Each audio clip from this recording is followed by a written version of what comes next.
So, dear students, after absorption, when the drug gets inside the body and into the blood stream, that is the systemic circulation, अगला पड़ाव होता है distribution का, जो कि विभिन्न ऑर्गन्स में ब्लड के माध्यम से ड्रग डिस्ट्रीब्यूट होती है, जो कि इस वीडियो के माध्यम से हम जाने। हमारा शरीर लाखों करोड़ों सेल्स, उसके बाद कुछ टिश्यूज एंड देन टिश्यूज से बने ऑर्गन से बहुत सारे ऑर्गन्स के मिश्रण से मिलकर के बना हुआ है। जब दवा शरीर के अंदर प्रवेश कर जाती है, ब्लड स्ट्रीम में आती है, तो यहाँ पर एक सेक्शन है, आपने देखा होगा कि जब अगर मान लीजिए हमें सर दर्द हो रहा है, हमने मुंह से दवा खाई तो हमारा सर दर्द ठीक हो गया, इसका मतलब है कि हेडेक जहाँ पर हो रहा था वहाँ पे आराम मिला, मतलब दवा ब्लड के जरिए साइट ऑफ एक्शन तक पहुँच गई। तो इस साइट ऑफ एक्शन को एक्चुअल में जर्नी बोलते हैं, जो कि ब्लड के माध्यम से शरीर में करती है। लेकिन ये कोई मिसाइल की तरह टारगेट पर नहीं जाती, बल्कि जहाँ जहाँ शरीर में ब्लड जाएगा वहाँ वहाँ ड्रग्स जाती हैं।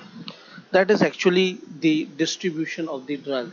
डिस्ट्रीब्यूशन इन द सेंस, इसको आप ऐसे समझें कि हमारे घर में छत के ऊपर पानी की टंकी में पानी भरा हुआ है और पानी की टंकी के माध्यम से हर कमरे में लगे हुए नल में पानी आ जाता है। इसका मतलब लेकिन ये नहीं है कि पानी सिर्फ उसी जगह पर जाएगा जहाँ पे सप्लाई की गई है, जहाँ जहाँ टैप बने हुए वहाँ पर जाएगा।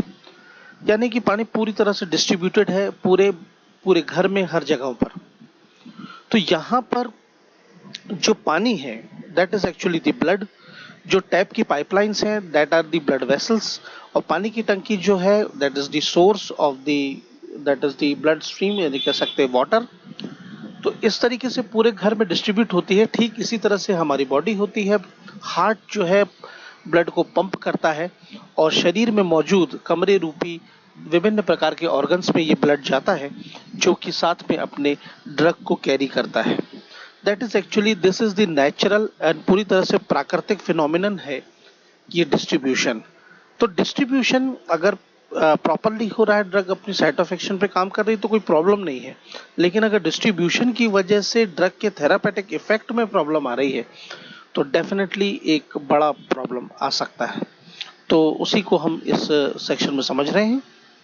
If we talk about the standard definition of the drug distribution is actually the reversible transfer between the compartments and elimination is the irreversible loss. इसका मतलब ये है, डिस्ट्रीब्यूशन का इरिवर्सिबल ट्रांसफर का मतलब ये है कि जब दवा एब्जॉर्ब होते हुए, यानी कि जब ब्लड स्ट्रीम में आती है तो शरीर के सभी ऑर्गन्स में वो जाती है।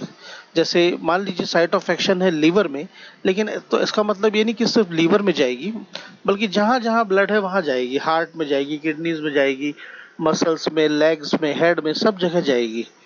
लेकिन उस जगह पर उस रिसेप्टर से उसका काम नहीं है, तो इसलिए वहाँ से वापस आ जाएगी और लीवर में जहाँ उसका साइट ऑफ एक्शन है वहीं पर वो काम करेगी।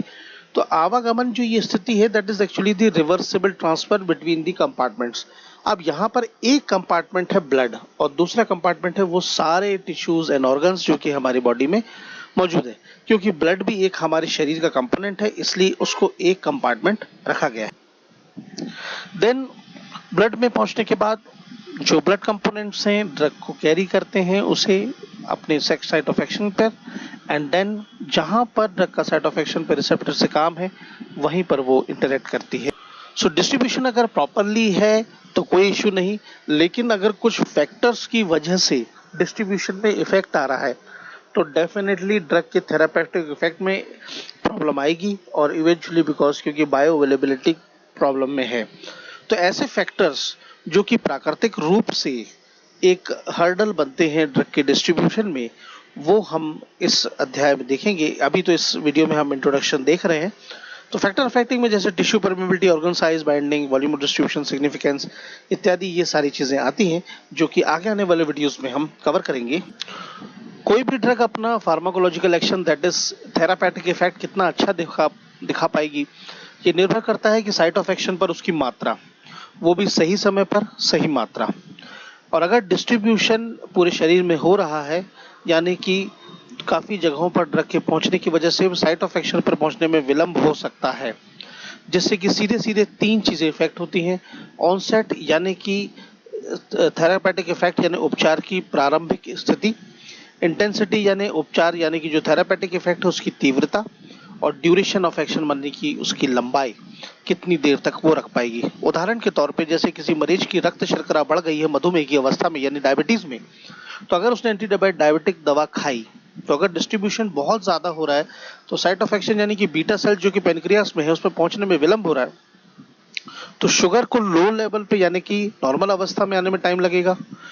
कितना का हद तक कम कर पाएगी इस पर डिपेंड करेगा और कितने देर तक कर पाएगी, क्योंकि एक पेशेंट को जनरली मधुमेह की अवस्था में एक गोली सुबह शाम खानी पड़ती है, यानी कि मैक्सिमम मैक्स टू मैक्स 8 घंटे यानी 8 घंटे वो रक्त शर्करा को नॉर्मल रख सकती है। That is actually the duration of action.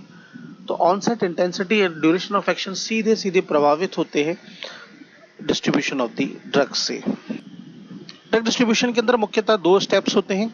सबसे पहला ड्रग का आवागमन, फ्री ड्रग का आवागमन कैपिलरी वॉल्स की एंट्री से एक्स्ट्रा सेलुलर फ्लूइड में जाना। एक्स्ट्रा सेलुलर फ्लूइड का मतलब वो तरल पदार्थ जो कि सेल्स के बाहर है, और इंट्रा सेलुलर मतलब वो तरल पदार्थ जो कि सेल के अंदर है। तो permeation of the drug from capillary wall यानी हमारी जो रक्त वाहिकाएं हैं उसका पाइप जो बना है उसे बोलते हैं कैपिलरीज।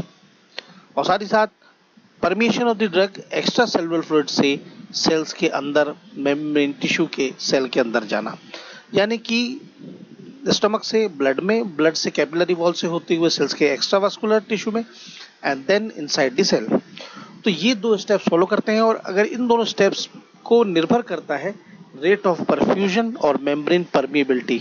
ये बहुत इंपॉर्टेंट फैक्टर है। रेट ऑफ परफ्यूजन मतलब हमारे शरीर में मौजूद स्थित सभी ऑर्गन्स में, अंगों में रक्त का आवागमन की फ्रीक्वेंसी, तीव्रता अलग अलग है। मतलब लंग्स में जितना तीव्र ब्लड का फ्लो है उतना तीव्र फ्लो मसल्स में नहीं होता, जितना हार्ट में होता है उतना ब्रेन में नहीं होता, जितना किडनीज में होता है उतना हमारी हड्डियों में नहीं होता। तो निर्भर करता है कि साइट ऑफ एक्शन में ब्लड का आवागमन कैसा है। अगर बहुत कम है तो डेफिनेटली सीधी सी बात है, अगर हड्डी हमारी साइट ऑफ एक्शन है तो सीधी सी बात है कि वहां पर थेरापेटिक इफेक्ट थोड़ा धीरे आएगा, क्योंकि वहां पर रेट ऑफ परफ्यूजन काफी कम है। नंबर 2 मेम्ब्रेन परमिएबिलिटी, मतलब वहां पर मौजूद मेम्ब्रेन्स जो हैं उनकी परमिएबिलिटी कैसी है। परमिएबिलिटी अगर फास्ट होगी, इफेक्टिव होगी, डेफिनेटली अच्छा डिस्ट्रीब्यूशन देखने को मिलेगा। ये स्क्रीन के ऊपर रेट ऑफ डिस्ट्रीब्यूशन का स्कीमेटिक प्रेजेंटेशन जो अभी मैंने बात बताई, that is the rate of permeability and from the ECF to ICF and capillary wall to ECF, उसका एक डायग्रामेटिक प्रेजेंटेशन। जो ड्रग्स 50 डाल्टन्स के नीचे के साइज की हैं वो बहुत ही आसानी से पैसिव डिफ्यूजन के माध्यम से, और लिपोफिलिक जो 50 से 600 डाल्टन है वो पैसिव डिफ्यूजन के माध्यम से, बल्क फ्लो के माध्यम से बहुत आसानी से इंट्रासेलुलर फ्लूइड तक आराम से पहुंच जाती है।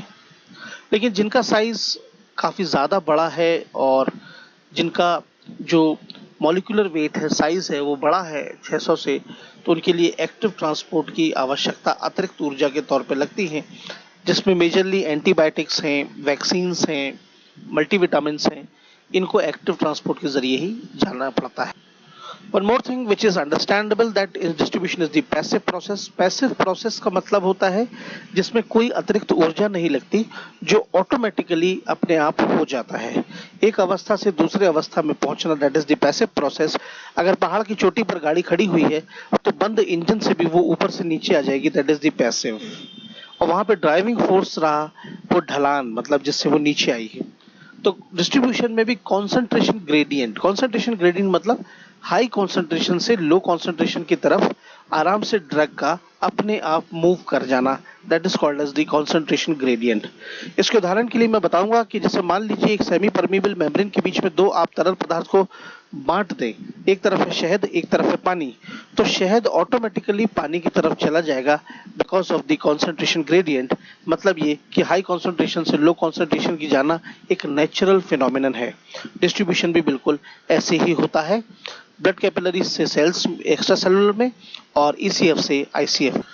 यहाँ पर एक बात और बहुत गौर करने वाली है कि डिस्ट्रीब्यूशन, जैसा कि मैंने भी बताया कि रेट ऑफ परफ्यूजन के मामले में पूरे शरीर में इक्वल नहीं होता, सभी ऑर्गन्स में अलग अलग ही होता है, क्योंकि सभी ऑर्गन्स की संरचना, उनकी जो उत्तक हैं, उनमें जो सेल्स हैं और जो कैपिलरीज हैं, उसकी वजह से उसकी संरचना बिल्कुल भिन्न होती है एक दूसरे से।